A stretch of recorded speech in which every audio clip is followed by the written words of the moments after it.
Good evening and salutations, my B&B fans. Well, I uh, I couldn't stay away too long. So, Bold and Beautiful today's episode was from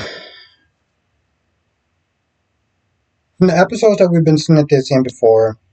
It was a complete and utter shift, and in my honest opinion, it was a much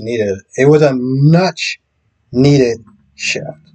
Okay, um, for a couple of different reasons. It was nice that it was very upbeat, it was positive, it was energy, it was vibrant. It wasn't just sad, depressing dullness that we've been watching for the past, I don't know, 3 or 4 days since we found out that, Liam has a tumor and that it's inoperable and he's gonna die. And, even the problem with that is that people are sitting there saying that it's gonna happen the same way.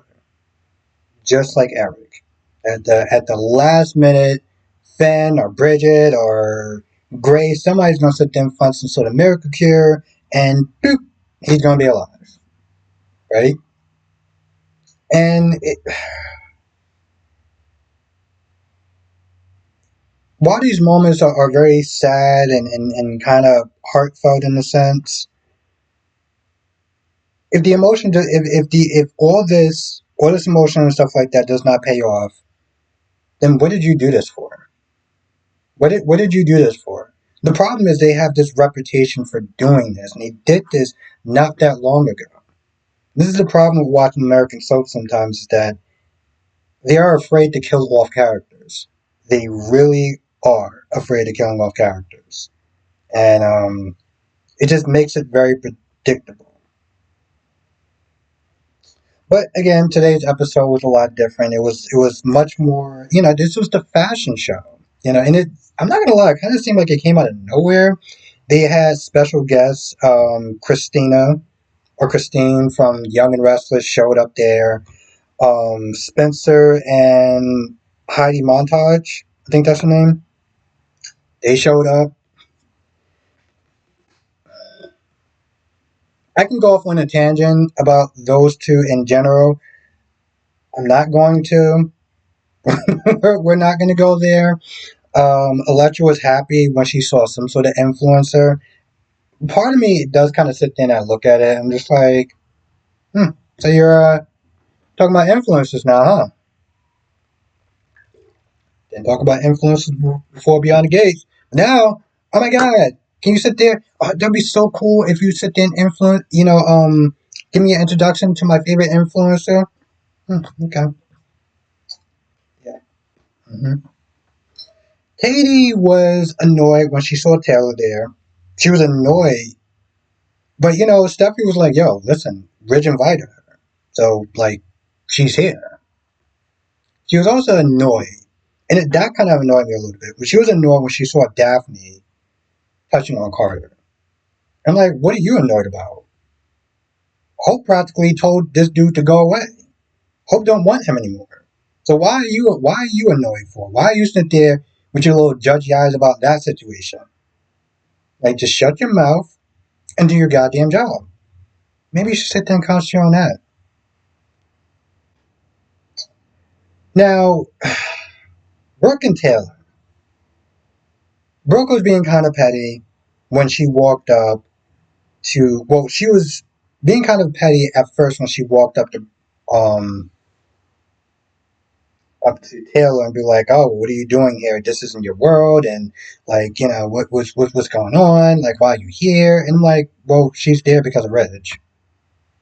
How about you concentrate on your job and stop being such a pathetic woman at this point? And Eric, of course, is not there feeding into that and being like, oh, well, you're his Logan and everything. So I was kind of annoyed with Brooke doing that in the beginning. But the problem is, Taylor, all you were doing was just being in everyone's way, right? Like, there's a point where she knocks into one of the models or one of the assistants and, like, she dropped her bag or whatever. Who knows what was in it? It could have been goddamn glass. And she's all in the way and everything like that. And this wasn't even the first time that happened. And then later on, she was up bumping into somebody else.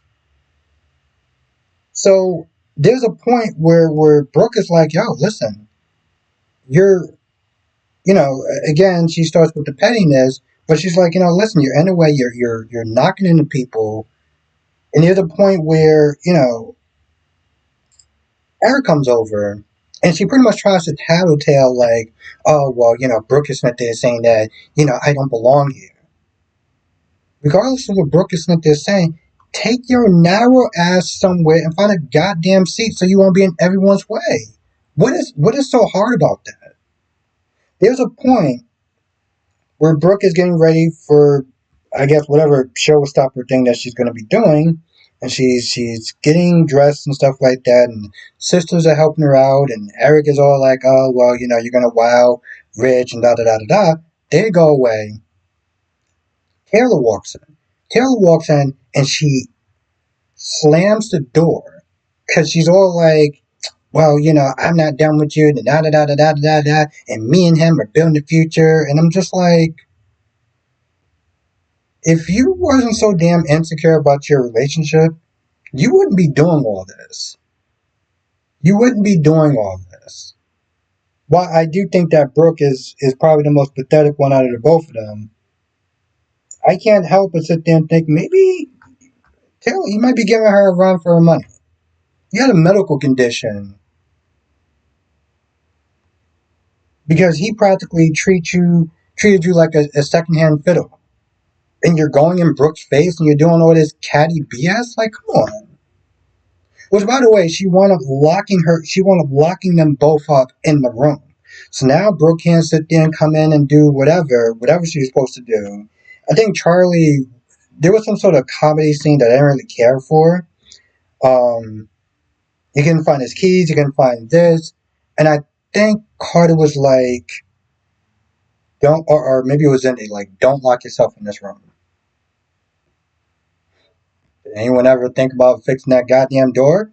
Y'all are damn near millionaires and y'all can't sit there and get a door to work? Like, what are y'all doing? Also, Will was there. He didn't really do much except for compliment Electra. Blah, blah, blah, blah, blah. Right? Fashion show goes off. Everyone's dressing up and stuff. And, Ridge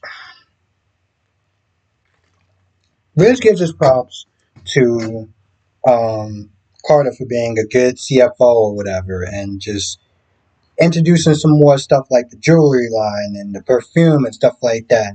Really kind of implementing those changes, and those stuff did want up being good, right? So he just pretty much just kind of showing some love and giving some credit and stuff like that, which is nice.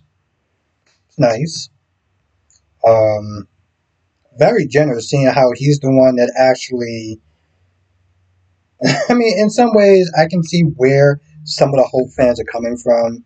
He's getting all this praise, all this admiration. Hope is out of a job, but yet he's the one that initiated the takeover. He's the one that sat there and used their trust, their bond against him. And he's getting all these acolytes and stuff like that. Meanwhile, Hope is sitting at home twiddling her goddamn thumbs. Like, I'm not siding with Hope because she has been insufferable in a sense and very self-centered. But, you know, I guess I could sit there and see how people are just looking at that and being like, yeah, you are so goddamn out of pocket. Um, I feel like that's about it. But like I said, it was a refreshing change of pace from the dreary, sad stuff that has been going on before for the past couple of days. Now I have a feeling like the fashion thing is going to continue in tomorrow's episode. Now, from what I understand, Jacqueline is, I don't know, maybe on baby number 5 or 6 or something. I've lost count, but at some point she's not going to be on the show. And since they don't sit there and do temporary recasting, I wonder how they're going to write her off. How are they going to sit there and write her off? Is this going to have something to do with Luna and Sheila being like, all right, enough of this woman. We got to sit there and take care of her. Who knows? I feel like that's pretty much about it. This episode, well, I haven't did reviews in a hot minute. I kind of forgot just how short these reviews and these episodes essentially are. But yeah, I'm back. I'm back.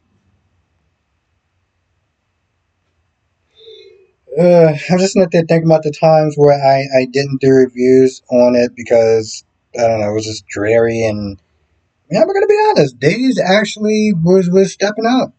Days were stepping up. The fans weren't some of the fans weren't there, but Days were stepping up, so I had to sit there and talk about it. And I had to talk about Beyond the Gates.